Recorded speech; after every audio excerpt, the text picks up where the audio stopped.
Hi there, this is Pat McDonald, your host for Vote for Vermont, where our tagline is listening beyond the soundbites. Joining me by Zoom today is Mark Galley, who is a Detective Sergeant, retired VSP, and also a peer support specialist for the Center for Responder Wellness. And also, we're very fortunate to have with us Sonny Provvento, who is a licensed social worker and the director of the Vermont Center for Responder Wellness. And we're going to be talking about what that means and what these folks do to help our first responders. And it's just really going to be an amazing show, and I'm very glad you're joining us. Welcome to you too. Welcome. Mark, nice to see you. Yeah. Hi there. Thanks for having us. Yeah, I'm glad to. I was just telling Sonny, a friend of my husband's, mentioned that he had to call Mark to have him come in and talk to some people at the firehouse. And I said, oh, I haven't talked to these guys in ages. So I got on the phone, email to Mark, and here we are, which is a good thing. All right, let me just tell you a little bit about my guest tonight, because Mark and I, you and I knew each other way back when from DPS days. Mark Galley, yeah, no stories, Mark. That's a part of the deal when you come on this show. We pretend like we just met and you know nothing about me. Mark Galley is a retired Vermont state trooper, and now it says here, Mark, that you were on. Did they have a team, a peer support group at DPS? Yes, that was in '97. Huh. Actually, Sonny and I were the first members. There were a total of 10 of us. My wife was also on. So we had a couple of spouses. We had some troopers, some dispatchers on that end. So we tried to represent everybody that we have in the agency so that we could relate on various levels. Oh, I don't know where I've been, but I didn't realize that till I reread our notes from last time you were on a couple of years ago. And Sonny is sort of started this ball rolling, and thank goodness he's done that. He is an emergency clinical, his career is in emergency clinical, I don't know what you'd call it, clinical support. He was at Ground Zero, and we did a show on, he was asked to come down, I guess it was 9/12, right, Sonny? You were down working with the New York City Police. And that show, we did it on radio, and I still remember a lot of things that Sonny said. It was quite an experience, and something which I'm sure he just sort of, it sticks with you, I would think, because it's the magnitude of it all. It's just watching the building come down, and it's just horrendous, and the lives lost. I had a friend who died 2 years after that, and they directly related it to the 9/11. She and her husband worked in the building right next door. So when the towers came down, her whole office filled with smoke and soot and plastic and whatever the heck else they're breathing in. And from the next day on, she and her husband both had to use atomizers, is that what they called it? And fortunately, Jennifer was a UK citizen, and she and her husband had just gone home for a visit. And I was so glad that she did this, because she came back to the United States and she passed away in her sleep. And they marked that down as somebody who was impacted by 9/11. As there are firemen with cancer and all sorts of things. So there's a lot of things to think about on that day. And we were just talking about it, that the assassination of Charlie Clerk died that night, that afternoon. And so a lot of the normal discussion about 9/11 sort of switched over to the assassination, and rightly so, because that was it was happening now in our lives. And I don't know that people got a chance to say what they might have said about 9/11 and the experiences. I know I went to, oh my God, bless me, where the plane went down in Pennsylvania. Shanksville. Thank you. I don't know what Starksville. Shanksville. Bruce and I went there, and they hadn't built any memorial. They had built some memorial there, and people were leaving things, and I got so caught up in it. I had this actual tin of the American flag, not the tin kind. I just took it right off and put it among the souvenirs, because you get so caught up in it and you realize what happened. Amazing. But and Sunny, as I was just saying, is the founder of the Vermont Center for Responder Wellness. And could you tell us a little bit about that? And was it an offshoot from public safety, and you carried it on into the private sector? Yeah, as things evolved here in Vermont with the workers' comp and the PTSD bill in 2017, and right around the same time, Pat, there was a shift across the nation. Actually, the Law Enforcement Mental Health and Wellness Act had come out to Congress, and it really talked about the need for better treatment programs, more culturally competent clinicians, the advancement of peer support teams, because we're recognizing that over the last 25 years that the statistics for police officers, firefighters, and EMTs was not good, right? Suffering from psychological conditions like post-traumatic stress disorder, acute stress, anxiety, depression, marital issues.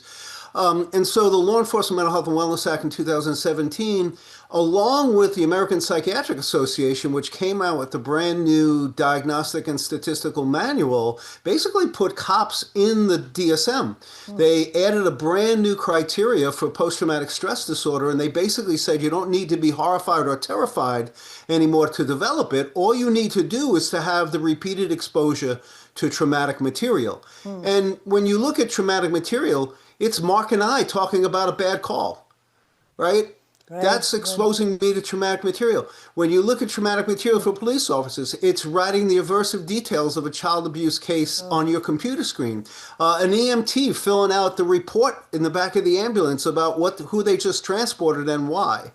So there was a lot of things really pushing us in this direction to really think about how can we step up and really provide, effective and culturally competent care for this population. So I decided that I would open a center. So we rented some space and we decorated it for our first responders. And then I recognized that I needed some help.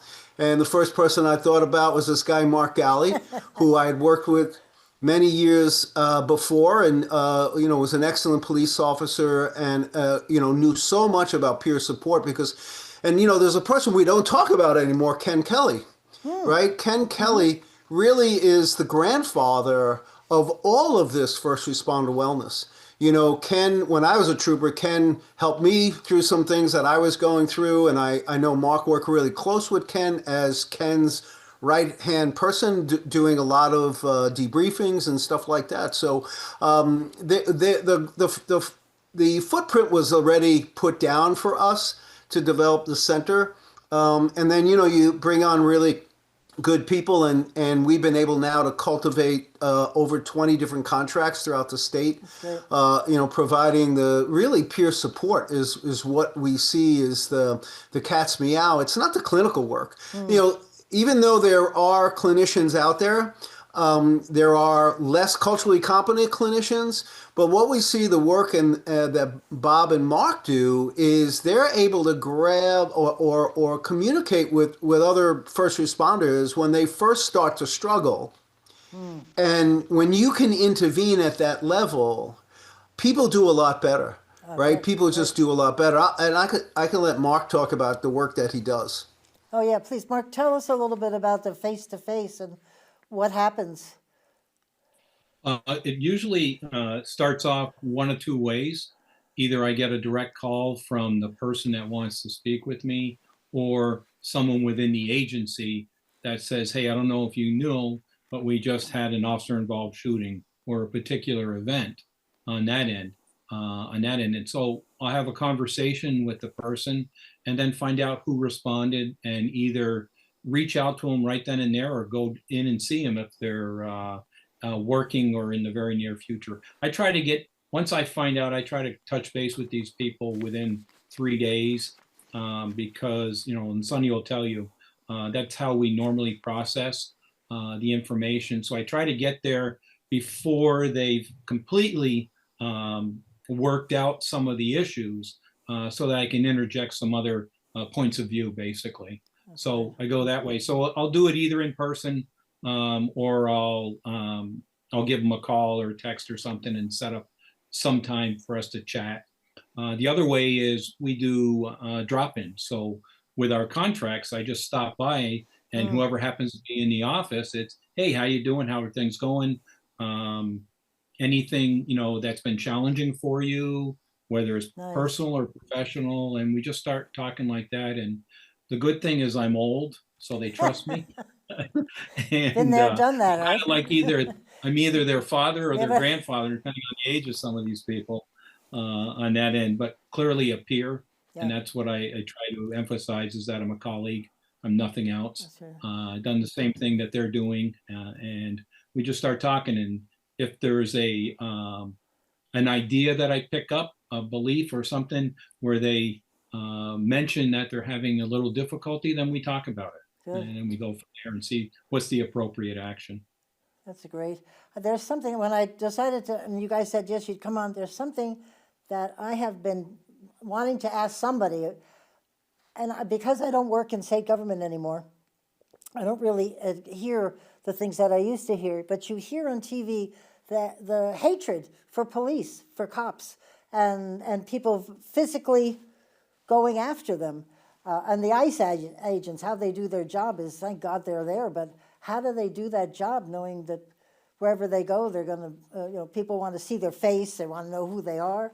Do we have that level of hatred here? I'm going to use that word because that's what I see. Is it better here, or has it creeped into our thinking? I don't know whether you want to answer it, maybe Sonny does. Is it a I'll hard? let Sonny start, and I'll kick in. Okay.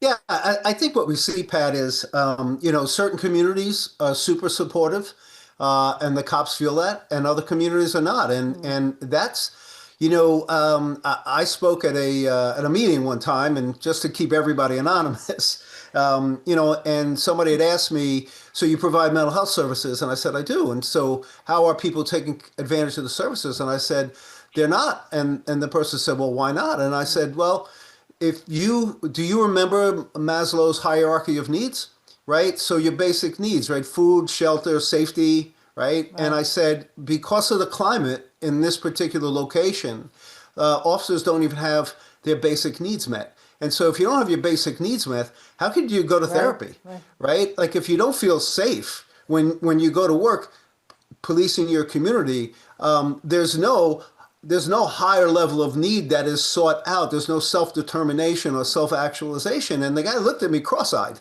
like, well, how can that be? And I if I could say, right, I want to say, well, look at what you've all done, right? But I didn't, because I wanted to be nice. Yeah. So that being said, when you look at these officers that have come through the George Floyd event, and as Mark and I feel like that's not every police officer we know, right? We don't like the bad cops either, right? But the reality is that nobody, I shouldn't say nobody, the sentiment that was around. You know what I have in my head? I have somebody throwing blood at the feet of Chief Morrison at the time in the Burlington Police Department parking lot. For real? I mean, that happened? Oh, for real? Well, it was. I think it was for real. Oh, and Lord.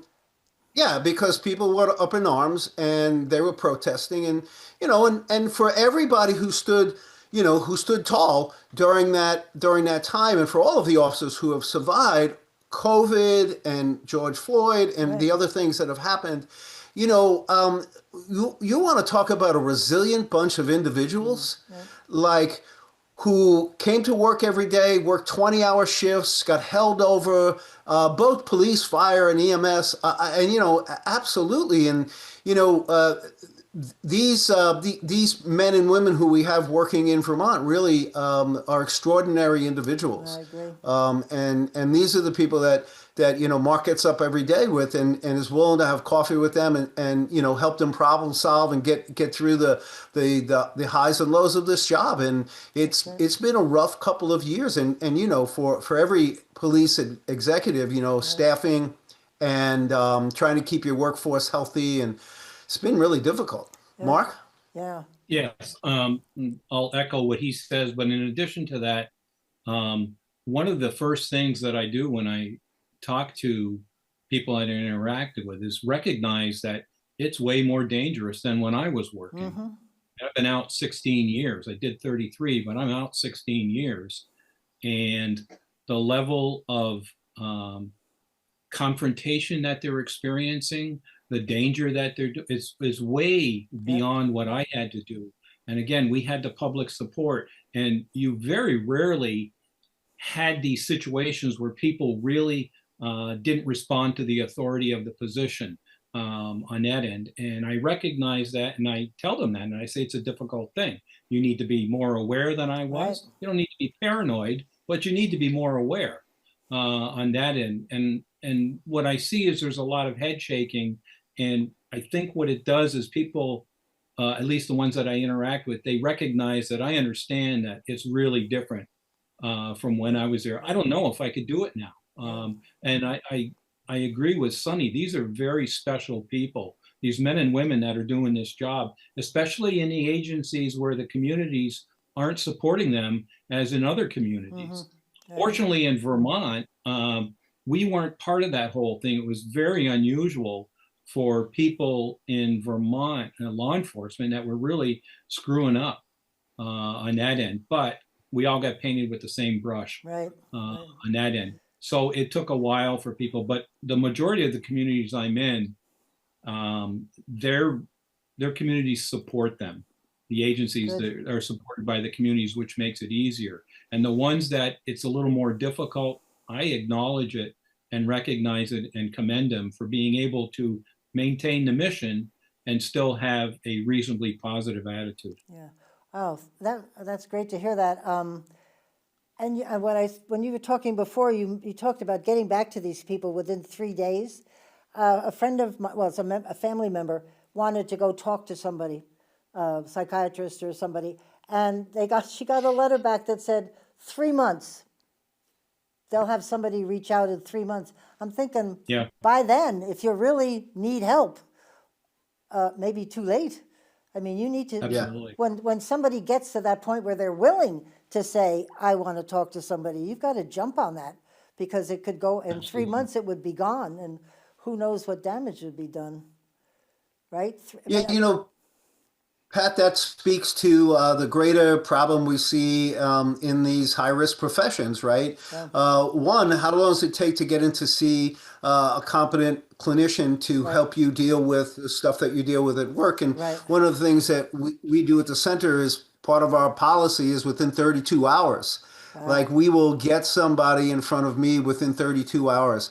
And for a police chief, that's good for them to know that there's agency, there's Mark, myself, Bob, are out there to take care of their people if they need it.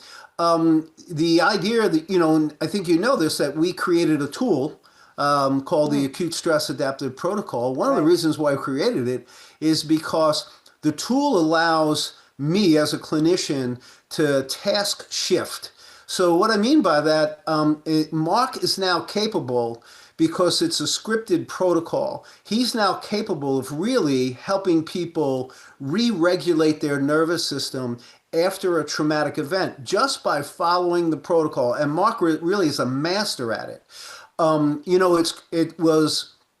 It was a vision of the creator of EMDR, that trauma therapy. EMDR stands for eye movement desensitization and reprocessing. Francine Shapiro knew when she created EMDR that we could train like Red Cross workers and World Health Organization workers to do this desensitization skill to help people deal with trauma.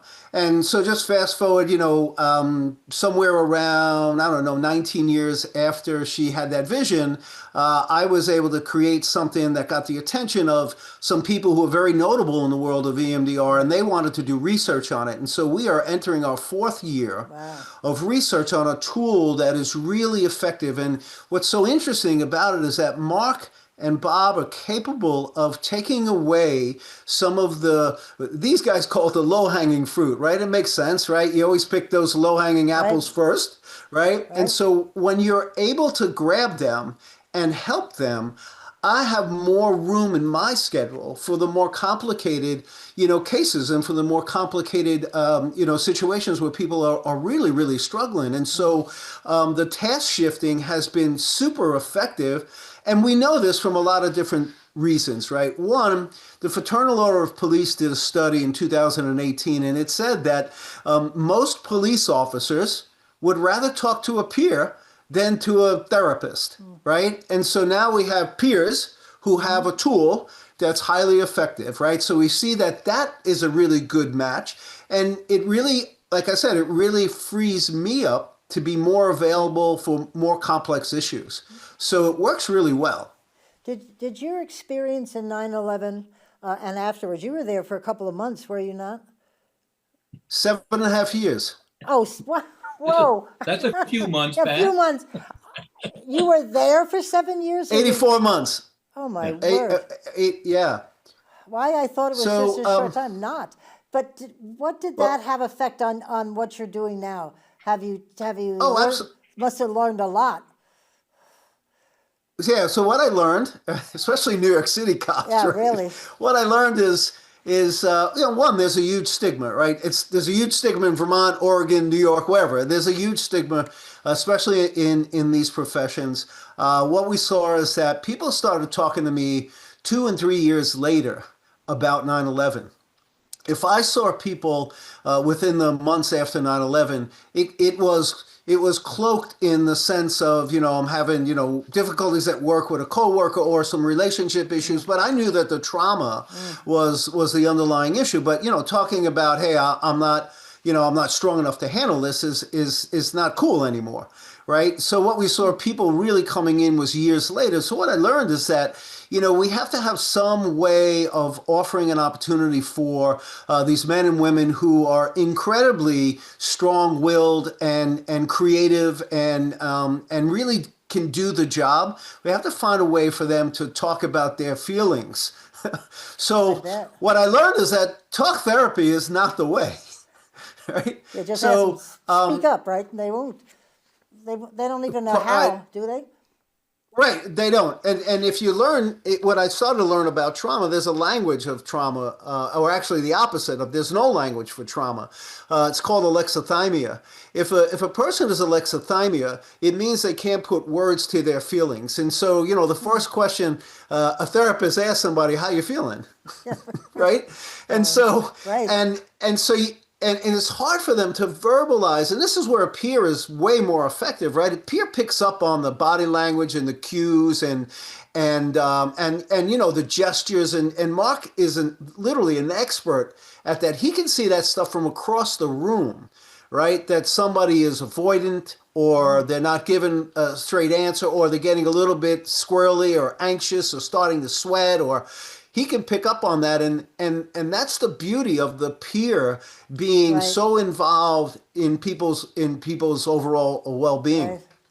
Right. I wonder that they ask that question every time you go into a doctor's office. How are you feeling? Really? I never know how to answer that because Why am I here? I wouldn't be here. That's right. That's a bad question to ask. But No, anyway, they use a pain scale. We use a SUD scale. is that oh yeah, the 1 to 10 smile? Yes. Yeah, 0 to 10. It's right behind me. Is that Please, it? I put it up There you for you, Pat. Thank you. I just went through something a couple of weeks ago that was a 12. I had I had a scratch in my eye. Hello. Ouch. Yeah. Yeah. But anyway, so some of you did change a lot in the 7 years. Where did I get months? But you were back and forth to Vermont, back and forth, right? You weren't down there Yeah. for 7. Oh, okay, that's where I got that. Okay. Yeah. 'cause- Yeah, so every weekend I would come home and try to salvage my relationship with my family. Right. Well, they can't ask you what'd you do. That'd be a uplifting conversation. Oh, Right. I give you so much credit for being able to do that. We had somebody in this area who needed some serious help after the Tropical Storm Irene, caught in a flood, and it was really bad, and a lot of suffering, and so it can happen anywhere, at any level, I guess. And Absolutely. you know, it's good that people get to that point where say, help, I need help. Right. You know. Yeah. And one of the things I wanted to just mention at this point anyway is a lot of the stress comes from our personal life, not so as well as our professional lives. And that's what I see more and more. Wait, can you expand on that a little bit? What do you mean from personal life, things at home, things that they grew up with, events that happened in their life before their profession that have impacted them, and it impacts them through their profession as well. And Sunny can speak more intelligently about it, but that's what I'm noticing on that end. I think we're seeing an uptick in moral injury. At least that's my experience. But they probably think from their mindset they're trying to help, right? And it just comes out wrong, you think? Or because most of your family. No, it just seems like what's happening is they're having a reaction. They may be a little more aggressive. They may be quiet. They may be drinking more. They may be doing a lot of things that are symptoms of stress, but not understanding exactly where it's coming from, associating it with something that is job related and not realizing that it's really pulling from their personal life. What do we do with domestic calls these days? Do we still allow one officer per household? We've stopped that, haven't we? Tell me we have.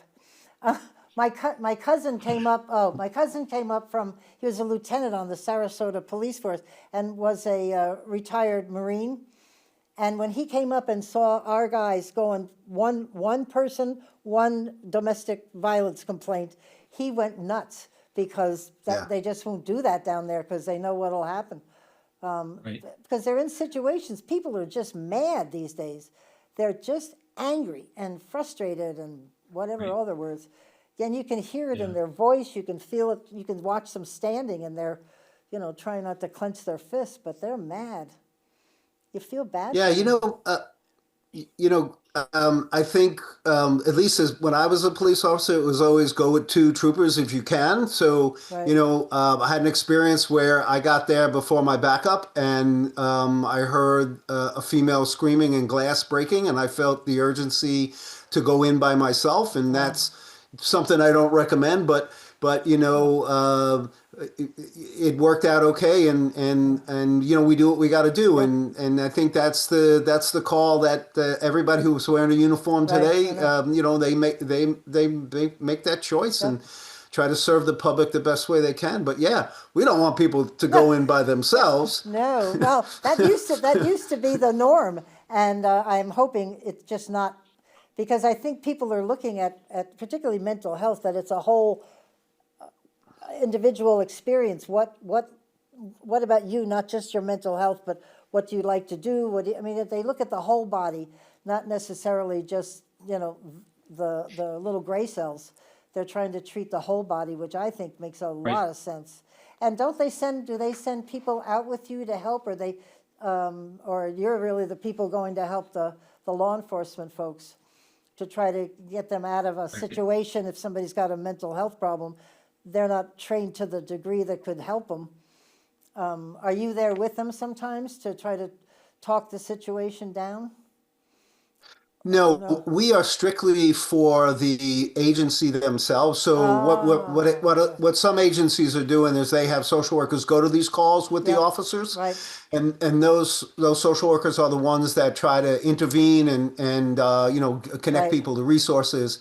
Mark and I and Bob, we're strictly for the agency, and we offer whatever support they need, and also not only to them but also to their immediate family members. Right.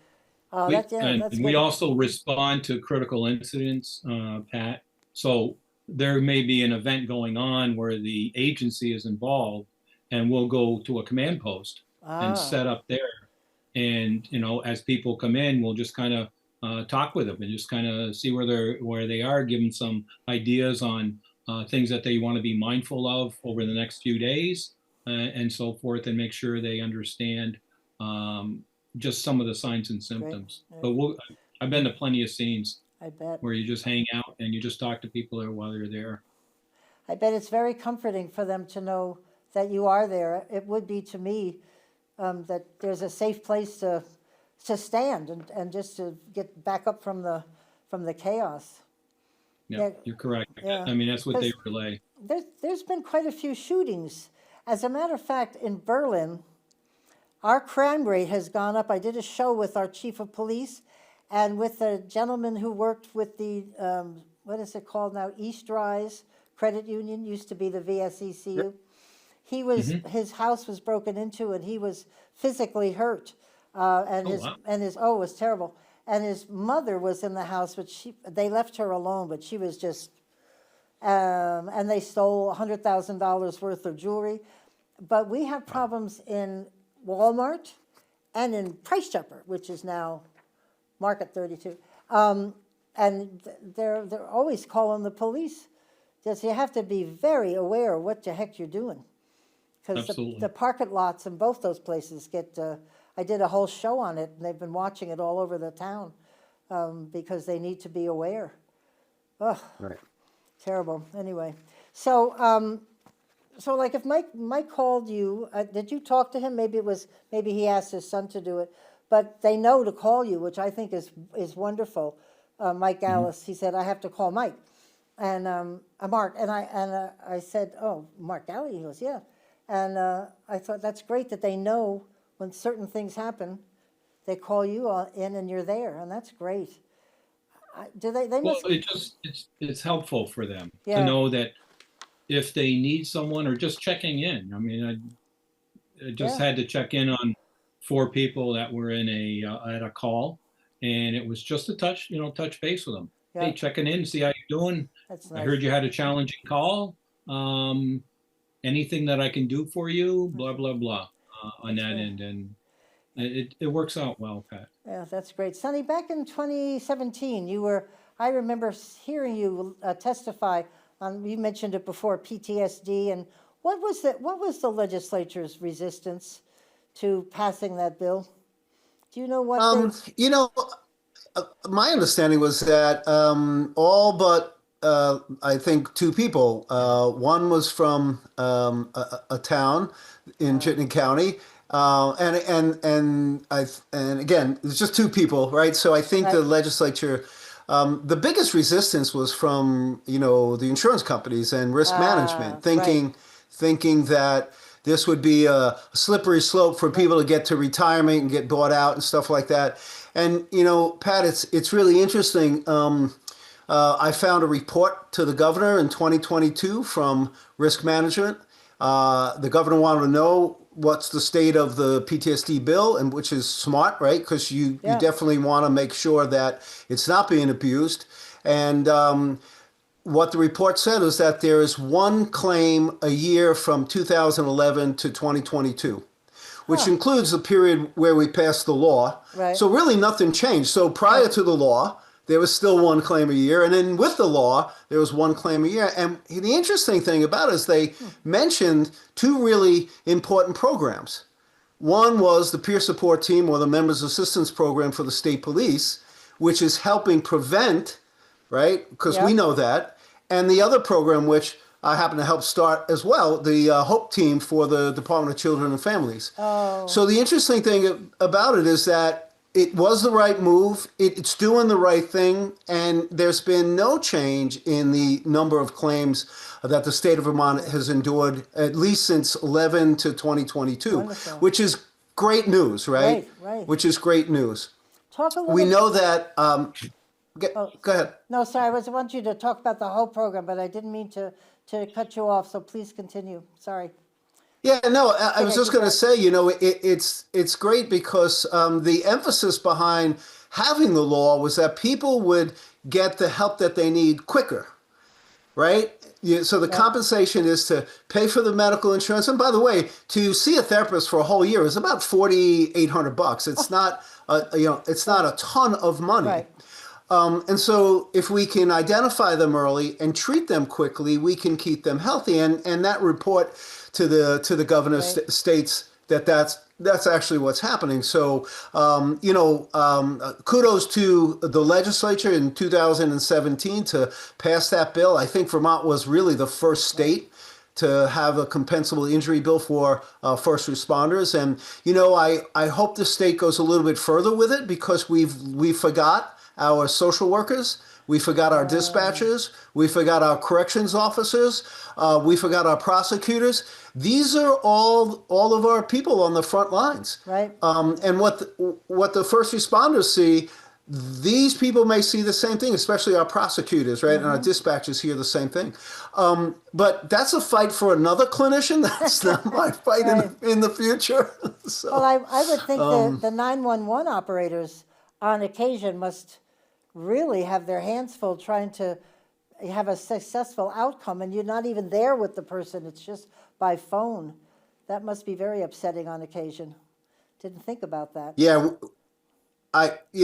somebody needs to revisit that because there hasn't been an uptake, Right. and we need to include these professions which are struggling. They're in the same soup.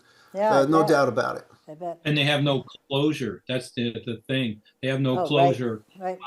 They start a call, they dispatch the services, emergency services, and then they don't know the outcome. At least Ah, as a first responder going to the scene, you go to a hot call, you know how it ends yep. on that end. And the suggestions that I always say to them is partner up with someone on the patrol side, and those calls that you just need some Fun. Right. closure on, just ask them how it ended. Yeah, That's all. sure. You did And good. that relieves a lot of stuff because you constantly, we all do it. We always feel it's our fault, that we could have done something Right. more to alleviate and Right. to bring it to a positive outcome. Well, Huh. the reality of it is there's very few calls that we as first responders can actually really influence the outcome. We can stabilize things and so forth, but it is so difficult Right. on some of these calls, but we still tend to blame ourselves. Oh, well, Yeah. yeah, that's really, that's hard, especially you hang up the call and that's it, you don't hear. That's it. I'm Right. surprised they don't follow through with that to close the issue out for those people. I watch 911 on TV and that's what happens all the time. That's it's my The only latest. job I wouldn't do, Pat. Yeah, I really? wouldn't do dispatch. Wow. Oh God, no. Huh. You got to be a special person. That's why You really do. I'm trying to remember the name. Who are the people that volunteer to help children through the court process? And Guardian guardian ad Guardian, litem. thank you, guardian ad litem. I know somebody who had 50 kids at one point. Wow. This was a couple of years ago. They just didn't have enough people. I mean, you want to go crazy. How many kids can you possibly handle effectively? Because they get involved with the kids. I know they say don't, but they do. And you feel like mom, you want to help the child, and they go through all kinds of horrible stuff. 50 kids. Absolutely. Oof. Yeah. And Sorry. Yeah, no, Pam, Pat, you're really speaking to what we're talking about, right? Last year's research, we had 2 guardian ad litems in the trauma retreat. Ah, Yeah, because again, working with children is really, really difficult, and especially children who are in the system and, Right. and have their own, lifelong traumas themselves. Yeah, it was really good to see people participate from that branch of the criminal justice Right. system, if you want to call it that. and obviously the program allows for those people to be there, which I think is very good, because this one woman in particular, we were acquaintances, we weren't friends, but she was telling me how hard it is when you see a child going back to mom and dad, and you know what's going to happen when they go back to mom and dad, but the system worked against the child at that point, and you know Yeah. what's happening. Oh my word. Anyway, so I know that you have received over the years many awards for your efforts, and when you were on before with the championship award, and you won First Responders EMDR Advocacy Award. So this is an amazing program. Are there programs in other states that maybe you helped start, or they're taking the hint from you and doing it in their states? Well, no, there are other amazing people, right? Ah, So we have a friend and a colleague in Oregon, and she's got first responder ah, psychology, and she's a former police officer from Texas, and she's now board certified police psychologist, and oh, she's got her own clinic, and she's one of our ASAP trainers, and and what's unfortunate, and I want to say that the Police Executive Research Forum about 5 or 6 years ago was trying to put together a compilation of wellness programs across the country, right. right? So there'd be one place that we can go see what's Portland, Oregon doing, what's Portland, Maine doing, right? I don't know if that ever came to fruition, but it'd be really great to see all these other really unique programs. And Yep. because Mark and I are presenting at conferences, in 10 days, I'm going to be in Denver for the Oh, International Association of Chiefs of Police Board Certified Psych Services Conference, where we're going to be presenting the great. ASAP to them. We get to meet all of these really unique people who doing great work, and that's how we're hearing about it. And it's really interesting. We're even created a relationship with the founders of the ICISF. Jeff Mitchell and George Everly, Yeah, because we have an intervention, they have an intervention, and so we really have this kind of relationship developing and finding out how they can help us and how we can help them. And so, that's great. being kind of out there and talking about wellness, outside of Vermont has really kind of made us develop networks Great. across the country. And Mark can speak to all of the That's awesome. people who text him, who really met him during a training and then has these relationships with them that carry on way That's after the great. trainings. All right, Mark, you're on. um, Well, that's you didn't talk about all the training we do around the estates. the what? On that and conferences, yeah, but we Ah, go all over the U.S. that's And in great. fact, we're going to be in Maine next week, and we're going someplace at least once or twice a month for the next 5 months. So, what are you doing in Maine? We train here. What are you up Go to in ahead. Maine? What are you up to in Maine? We're teaching the ASAP, helping them. What we'll do is we either, if they have a peer support team already established, we'll teach them this Right. EMD um, uh, protocol that we're doing. Mm-hmm. And we will teach them how to administer it like I'm doing. So it's for non-clinicians to administer it, as well as we get clinicians, chaplains, and other professions in there, and we teach them how to do that. If they have a peer team, we work with them on that. If they don't have a peer team, we help them set up a peer team. Great. We give them all of the information on that end. We have PowerPoints, we have handouts, Right. uh, we have discussions, the whole bit. So, I mean, Nice.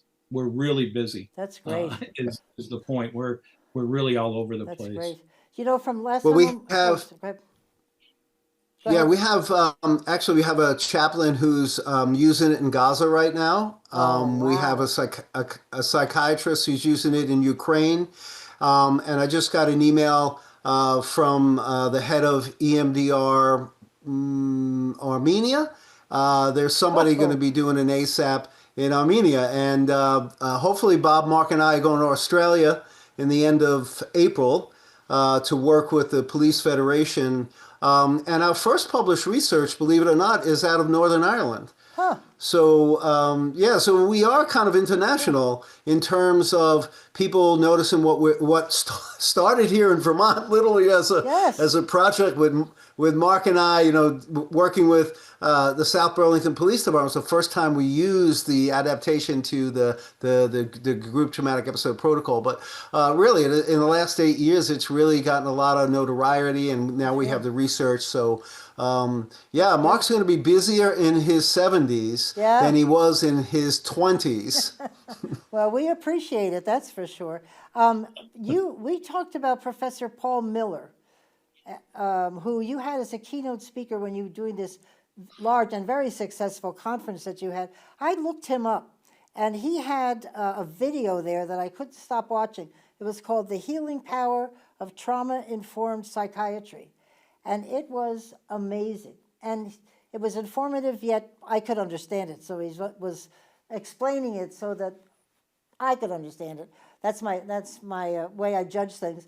But it was very fascinating. It was very interesting, and I think you must either deal with him or he's involved in this whole process, is he not? He sounds wonderful.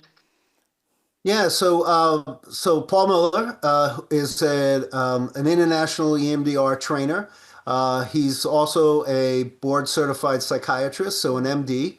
He has a clinic like we do Yeah, great. in Belfast. So, Paul grew up, as he calls it, the Troubles, right? He grew up with the religious conflict and started treating the officers who were involved with that, for the last 30 years. Right. And has really become an expert in obviously treating that level of trauma.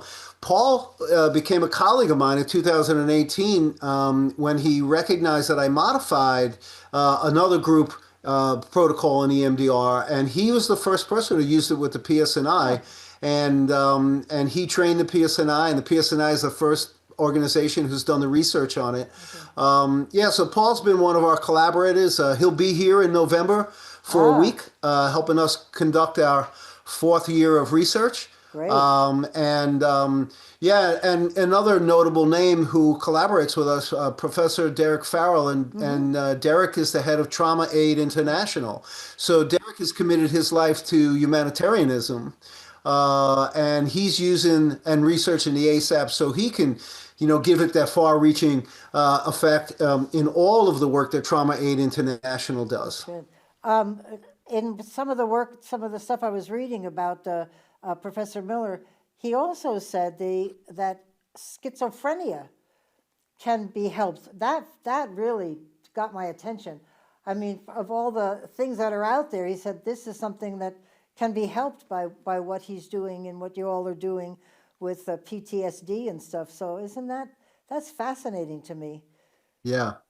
Yeah, they're incredibly smart people and fun to be with. And when I first read his book, right, it's EMDR and treating schizophrenia. Right. The book really just talks about the natural ability of the human brain to process information in a way that meaning making is at the core of everything the human body is trying to, especially the brain is trying to do, right? The brain regulates our temperature, it keeps us balanced, all this information processing that takes place. If we can reduce stress in people's lives, then things like bipolar disorder, schizophrenia, other really hardcore mental illnesses can be affected in a much more positive way, right? And EMDR and the ASAP has the ability to help people reduce their stress, right? So when the organism is under stress, right, the ability for it to modulate, right? So we have a stress response, and then we have basically a non-stress response, where we have the parasympathetic response. That balance needs to be taking place in the body. When somebody struggles with a mental illness, you can just think of that autonomic nervous system as always being out of balance. When it's always out of balance, then all of the person's symptoms, whether it's sleep, whether it's decision making, whether it's the ability to be a fluid thinker, gets all compromised. Right? So if you look at schizophrenia, right, people start having hallucinations and start hearing things or seeing things, right, because the body's under so much stress.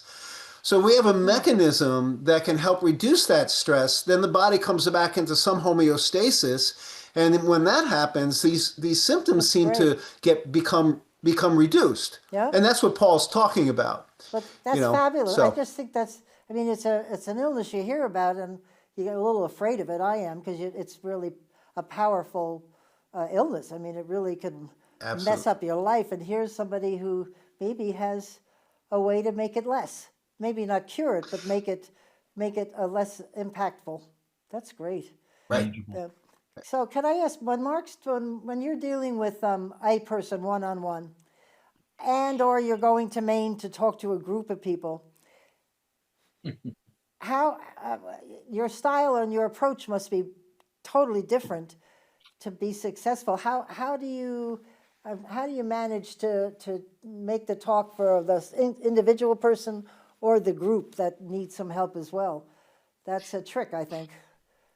Well, for me, it's establishing rapport, like what you do as a first responder. The first thing you do when you interact with someone is you try to relate to them on their level, and you try to build some credibility. Mm-hmm. So that's what I do from day one is I just kind of say, hey, I was in the trenches. I've done a few things. I've had life experience. I'm not a youngster.